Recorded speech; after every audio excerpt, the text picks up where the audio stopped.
One of the biggest issues we see with legacy networks is a loss of efficiency in those organizations that are running them.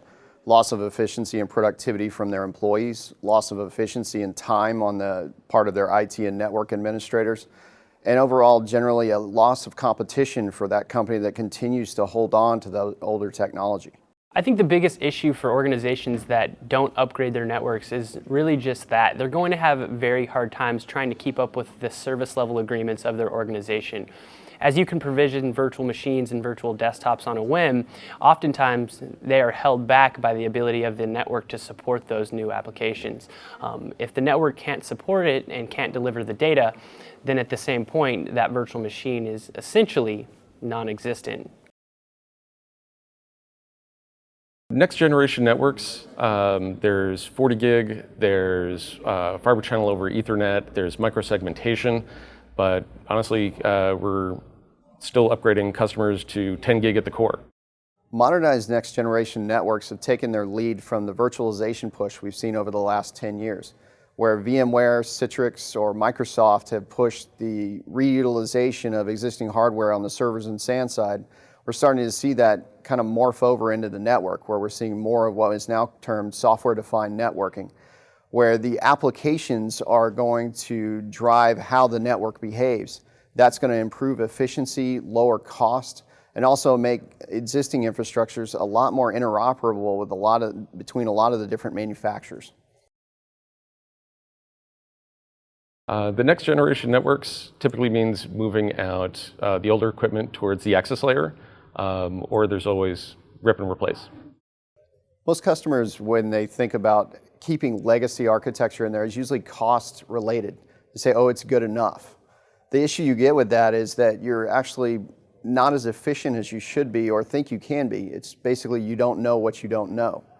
Now, modern networks, when we look at them, they really have a lot of different aspects and improvements that you can, mainly in keeping your employees productive.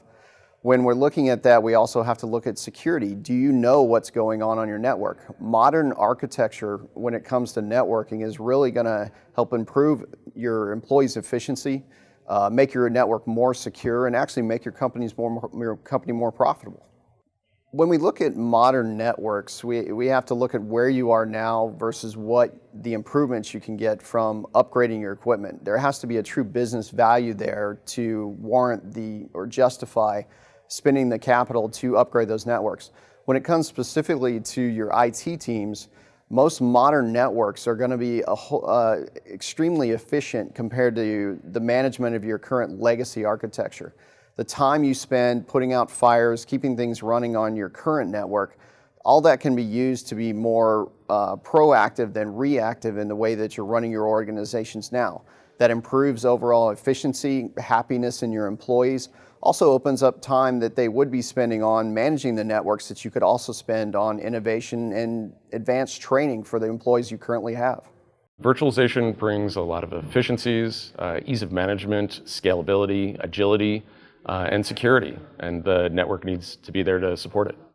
Really, when you start to look at a modernized network, you have to think about what you're doing from a project standpoint. So from a VDI, from a server standpoint, from a software-defined storage standpoint, those all have complexities that are going to hit your network. It's going to create additional traffic that you're going to have to account for. The rigid structure of today's networks are just going to be insufficient in dealing with those particular workloads. As server virtualization has increased the ability to spin up applications on a whim, it has created a tremendous stress on the network. The ability to keep up with those growing demands is oftentimes more than the network team can keep up with.